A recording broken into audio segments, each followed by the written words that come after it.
عليكم. هنتكلم عن علاج خشونة المفاصل أو خشونة الركبة بالتحديد أو أي مفصل تاني. بنحتاج في العلاج ده اللي احنا نستخدم مسكنات ومضادات للالتهابات، وأهم مسكن في خشونة المفاصل هو البنادول جوينت أو أي حاجة زيها.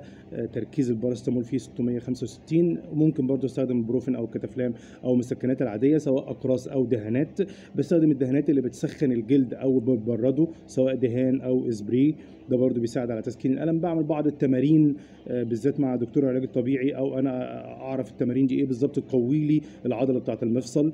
لو انا وزني زياده شويه لازم انزله. بستخدم علاجات تضيع الالتهابات زي الكوندروتوين، زي الجلوكوزامين، دي بتسكن الالام برضو بتضيع الالتهابات، والام اس ام. الافضل منهم كله الكولاجين. بستخدم الكولاجين، والكولاجين بالتحديد هنا الاكياس افضل من الاقراص والكبسول، زي سي اتش الفا وزي الاكتيكولا-سي ادفانس وزي الجينوفيل ادفانس. الاكياس دي افضل بكتير جدا في المفعول من الاقراص او الكبسول. لكن الهيالورونيك اسيد ده هو السائل الاساسي اللي موجود في المفاصل او الغضاريف.